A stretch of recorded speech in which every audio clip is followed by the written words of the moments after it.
I'm Alicia Powe. I'm a reporter with WorldNetDaily, and we are talking with Mrs. Elizabeth Beck. And you are filing a lawsuit against the Democratic National Committee. Can you tell us why? And what prompted this lawsuit? The lawsuit was filed actually about a year ago, believe it or not, and we're still in the early stages. That's how long lawsuits take. They say the wheels of justice grind slowly, and they indeed do. It's on behalf of three groups of people. One group are folks who donated to the campaign for Bernie Sanders, one of the Democratic candidates for presidency, and he lost in the primaries, Secretary Clinton. And the second group are people who donated funds to the DNC, and the third group is the group of registered Democrats. So why are we trying to represent these folks in court? Well, last year, I don't know who this person is, but he goes by the handle of Gucci for 2.0. He released some documents showing that the primary race was not what it appeared to be, which is, you run people and people vote, and it's supposed to be fair and even-handed. I don't know, like any other race, like a horse race, But the documents show that that was not the case, that the Democratic National Committee, which is the organization that runs the Democratic Party, did not run the primaries in a fair and impartial manner, and this was evidenced by the documents that were released by Gucci for 2.0. So we filed that lawsuit, and then after we filed that lawsuit, WikiLeaks released further documents showing that the primary was rigged. Last month, in April 25th, gosh, how time flies. Yeah. On April 25th, the court held a three and a half hour hearing on the DNC's motion to dismiss. Now, we sued the DNC and we sued its former chairperson, Congresswoman Debbie Wasserman Schultz. So I'm going to call them the defendants. So the defendant's lawyer at the hearing stood up in court, and he actually came out and said that we the party, we feel that it is legally our right to go into a back room and pick the candidate that way. We didn't do it that way. Well, we could, but this was a revelation to the voters to have that said openly, because you have to understand that the charter, the DNC, the Democratic Party's own charter, says that it will run the races in a fair and even-handed manner. And Chairwoman Wasserman Schultz said on national TV that they are not biased. So you have it straight from the horse's mouth. You have it in black and white on a piece of paper. I guess none of that means anything.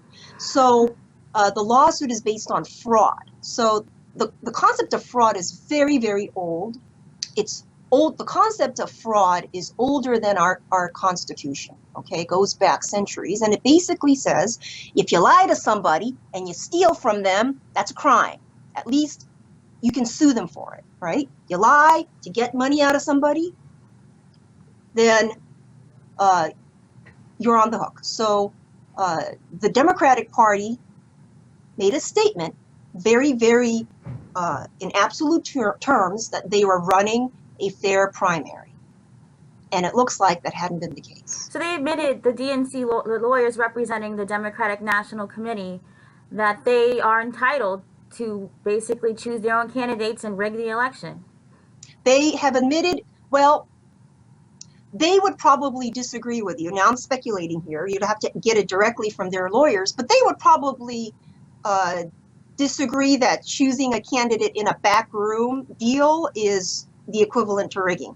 Now, I'm sure there are many voters that disagree with that, but that's their position. They're saying it's completely legal. They're entitled to do it. Doesn't matter what they put in the charter, I guess. So I understand you received a call from someone using a voice changing device. I think, was it 2 weeks ago? And that number, and they asked for information regarding the lawsuit that you filed, and that number was tracked back to Debbie Wasserman Schultz's office. Can you tell us more about that? Well, Alicia, as I mentioned, the lawsuit has been going on for about a year. And as you can imagine, when this lawsuit was first filed, so many people contacted my inbox that my inbox stopped working. Okay, I'm talking tens of thousands in a span of like, I still haven't read all those emails. So we still get calls at our office from people wanting information, right? So we give them public information on the lawsuit, but we don't give out private information. So we get this call about 2 weeks ago. I don't know who it was. They were using a voice changing technology. So the person who answered the call couldn't even tell if the caller was a man or a woman. Okay, they were trying to find out information about the lawsuit. You know, is this the law firm that is involved in the DNC fraud lawsuit?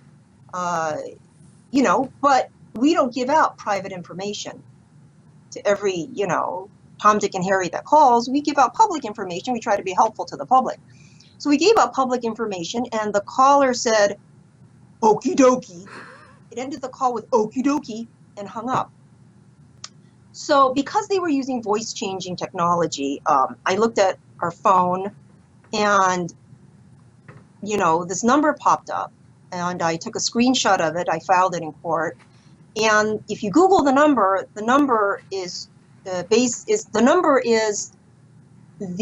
number to Congresswoman and defendant Debbie Wasserman Schultz's local Aventura office. Aventura is in my county. It's in Miami-Dade. So we advised the court that we got this contact, and the defendant's attorneys, they said that, you know, they filed their response in court. As I recollect, they said they don't know who called us. They're not aware of anybody at, you know, in Debbie Wasserman Schultz's office or the defendants who called us. And anyway, that office is closed for renovations, and that they were referring the matter to Capitol Police. So that was odd. Can you elaborate on a little bit more on what was asked during that call, and also tell us more about the threatening calls or the threats you've received since you filed this lawsuit? My co-counsel, Colin O'Brien, he lives up in Broward County. That's the county up. And, you know, all this time he's been getting these emails and phone calls from anonymous people, causing a lot of stress on him and his family. And I don't know, Alicia, if you're aware of a gentleman by the name of Branton Wiseman. He was a federal prosecutor? Yes, he was a local federal prosecutor, father of 3 kids. He passed away suddenly in Hollywood Beach. He lives in Broward too. And people are starting to call up Cullen. Anonymous people are calling up Cullen talking about Mr. Wiseman. Okay. But he doesn't know who they are because they're you know, they're anonymous callers. Yeah. What are they? They're just asking about him, or are you guys receiving threats? No, I've heard the video, the voicemails. They no, they don't sound. No, it's not a call for information. It's very freaky. Like what? If you don't mind elaborating. These callers sound angry. They're ranting. They're talking about, you know, how they don't like lawyers and how, you know, Branton Wiseman, they mention him, you know. Now, you filed for protection from the court, you and Mr. Beck. Why is that? Do you feel like you need protection, that your lives are in danger? And you also, well, first tell us about this order that you filed of protection. Well, you know, so like I mentioned, Mr. Colin O'Brien has been getting harassed is putting it mildly, but he's definitely been getting, disturbing emails and calls. And we get our share too.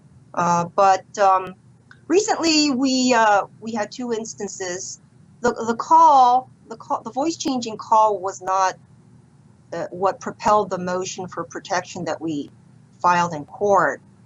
It was the fact that one of my staff people had somebody visited her home. Is it Miss Angela Monson? I saw. No. This is a Doe employee. Somebody visited her mother's home. They asked for her by name, and they left some Democratic Party campaign literature for her, even though she's not a Democrat and there's no campaigns going on right now here in South Florida. There was also on Jam Pack, that's your... Angela Monson is another incident. She's a plaintiff, and she woke up one morning and her laptop stopped working and the back had been taken off. And then she realized that her porch doors were open, okay? And she's not fenced in. Yeah. So because of those instances, we felt it was incumbent on us to bring this to the court's attention. Do you feel like worried about some of the threats that have gone your way? Do you feel like you need protection in light of the federal prosecutor? We wouldn't have filed it if we didn't feel that we needed protection, but I do recognize the fact that, our court system doesn't have a lot of resources. Every other day, I see something in the court newspapers about how there's further budget cuts. I know in California, the court system there, the judges their caseloads have grown from 500 cases to 1,500 cases. That's a threefold increase in workload. So we filed the motion because, yes, we do feel that not only us, but our staff and the plaintiffs are deserving of attention, but our court system does not have the resources to do so. It's not because this country is impoverished or this country doesn't have private security, right? Because security shows up in droves when there's, I guess, large private interests that are at stake. But when it comes to lawsuits filed by people, our system doesn't have the resources, okay? And the court, in denying our motion for protection, stated in its order that the Federal Marshal Service, it doesn't have enough resources within the Federal Marshals to devote that amount of protection. When did the court deny your motion? Fairly quickly.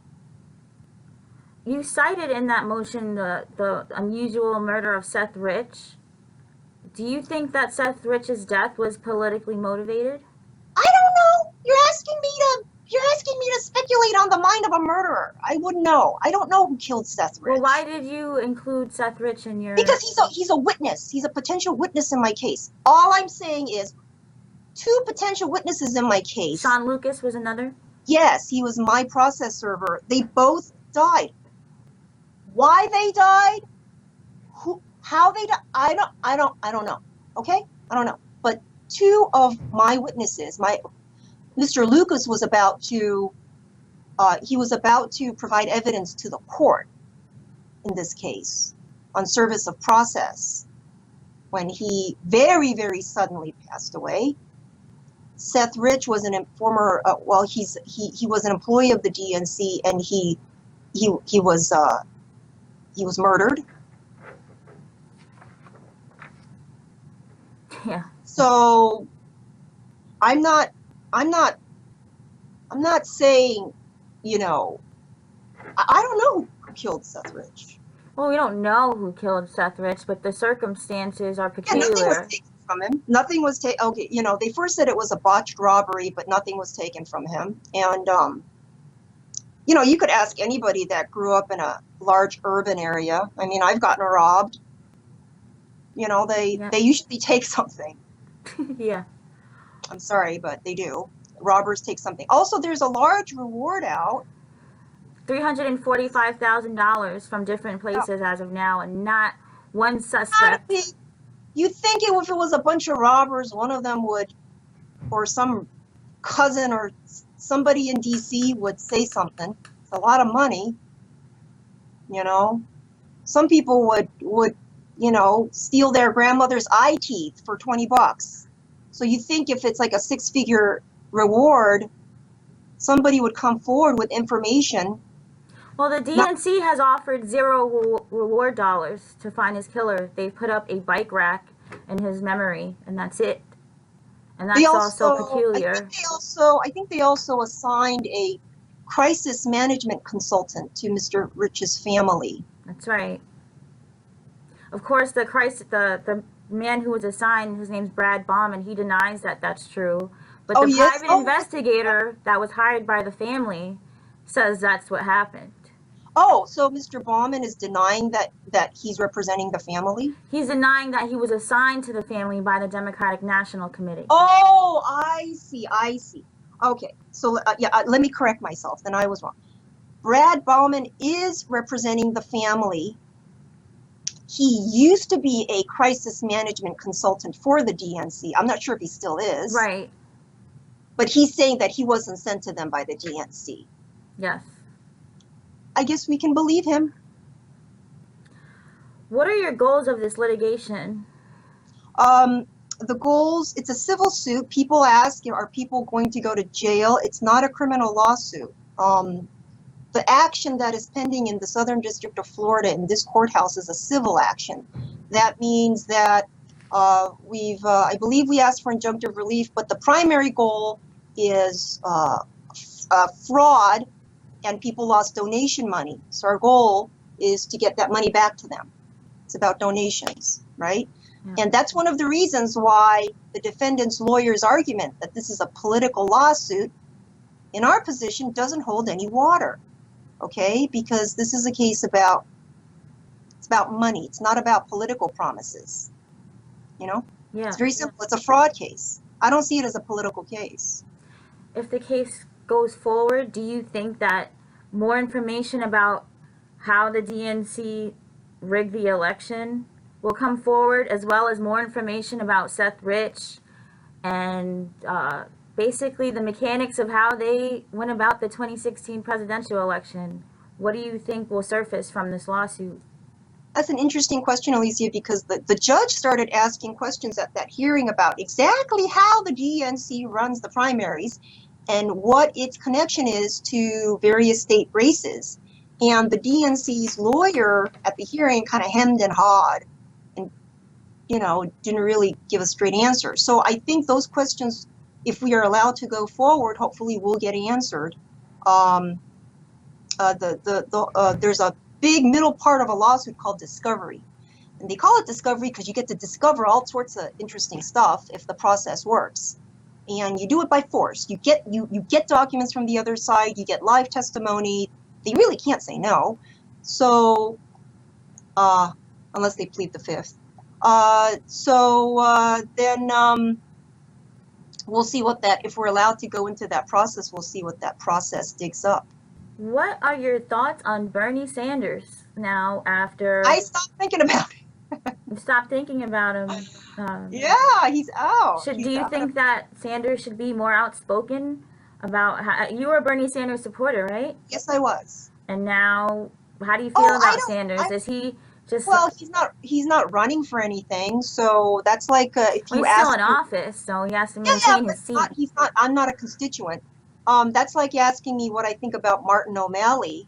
Well, it'd just be interesting to know to get your thoughts on what you now, as a Bernie Sanders supporter, how do you think he's handled the way the DNC treated him, or has he not been outspoken enough in exposing it? You know... And do you feel let down by your candidate? Do I feel let down? That's an interesting question. I think that I think that at the end of the day, it's probably you're setting yourself up for disappointment if you expect too much from your politicians, right? You shouldn't expect anything from your politicians that you yourself can't do. They're just human, just like you are, you know? And, you know, it's hard to judge someone unless you've been in their shoes. You know what I mean? So I have never, I'm not a politician, I'm just a lawyer. You know, the last time I ran for anything was in middle school and I lost. So I don't want to condemn anybody for political. You know, you can start judging people till the cows come home just because of their political stances, right? But we have general rules that regardless of your political backgrounds, we should abide by.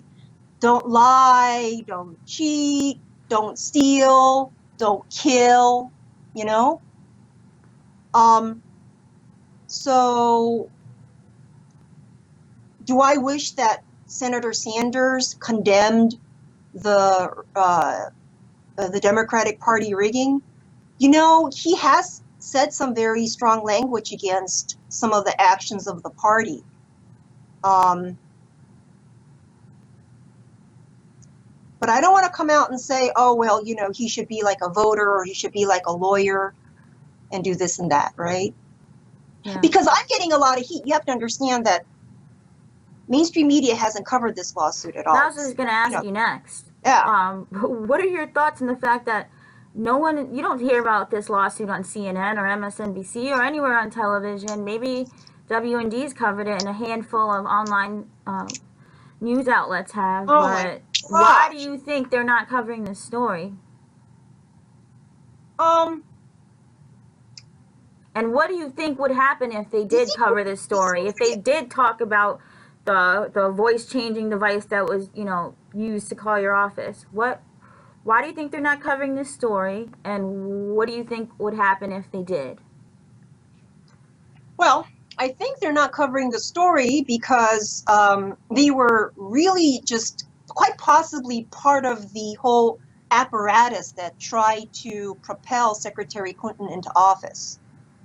Okay?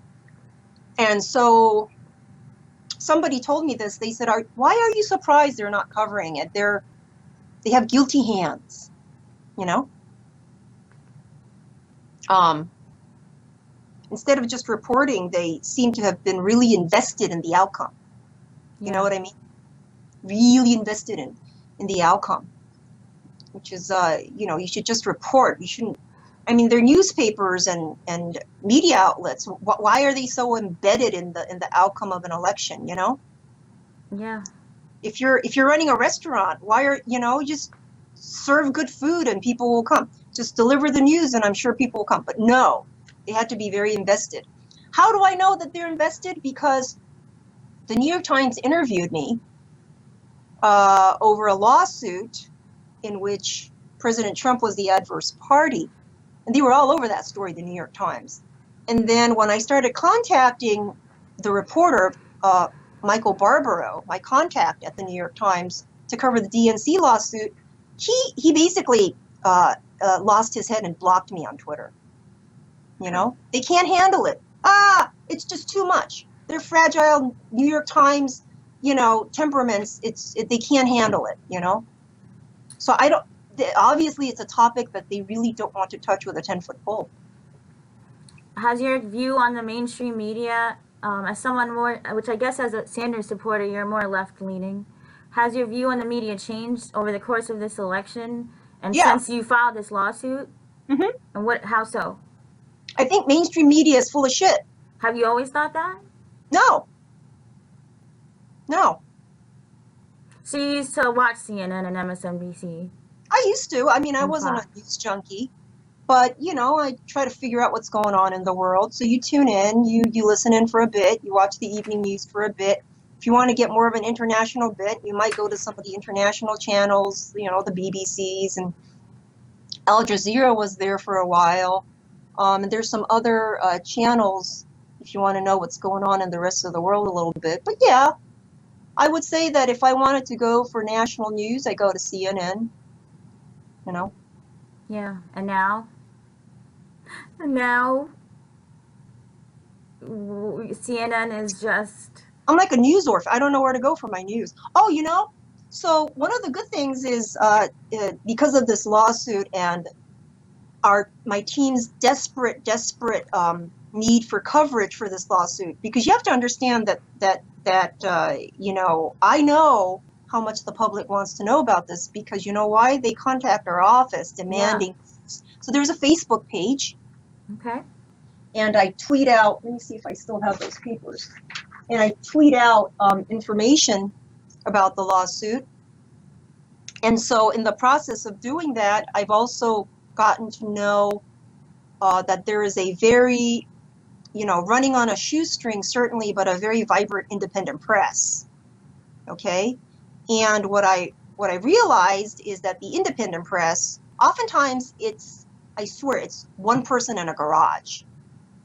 Sometimes. Okay? Yeah. And sometimes it's a bigger operation. But what I realized is that the news in the independent sector is produced differently. So when I was interviewed at CNN, they would fly me up there. They would do my hair and makeup, I swear to God. They would put me up in a Manhattan hotel room, and then I would go into a studio and they would interview you for 10 minutes, if that, right? Yeah. And then you go back home. But the independent press, they don't do all those bells and whistles, you know? It's very stripped down, but they focus on the news, and people like it because they just want information. Did you ultimately end up voting for Hillary? No, I don't, you know, I'm a mom. I have 2 kids. Mm-hmm. They're 3 and 5. And as any parent will tell you, and as anybody who tried to, you know, train a puppy would tell you, mm-hmm. You cannot reward bad behavior. Okay? Yeah. Because guess what happens? They're gonna shit on your rug over and over and over again. Next time they might shit on your shoes. Okay? You gotta stop bad behavior. So no, I did not vote for Hillary Clinton.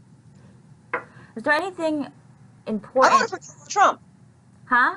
I voted for Donald Trump. For your viewers who would like to see all the court file documents, if you go to www.jampap.us/DNC Lawsuit, that has all the court file documents.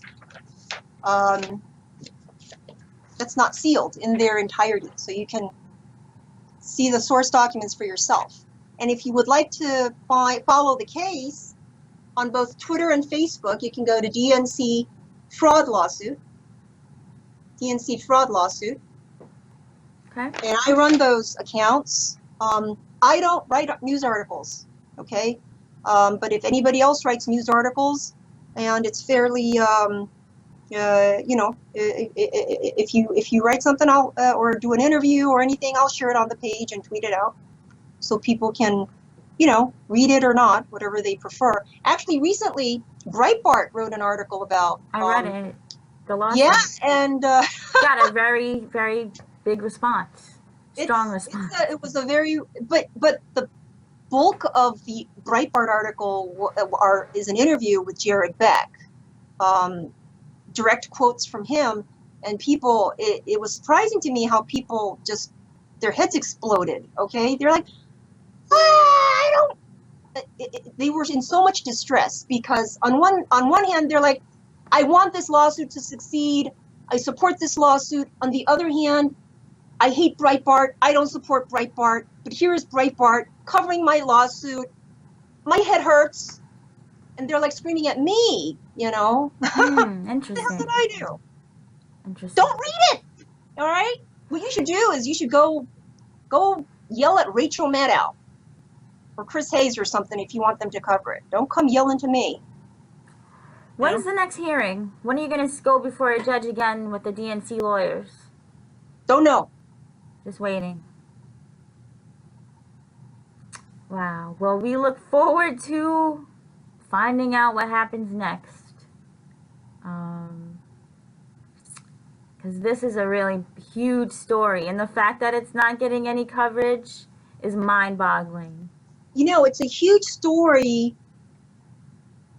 It's not a Democratic fight or a intra-party fight. It's actually, I think it should be interesting to everyone, because I think having dependable and fair primary elections is something that is of interest to everyone. And I've talked to people, you know, from all positions of the political spectrum, and they all agree that, you know, they're interested to see how this case shakes out because it affects their races, you know, as a voter.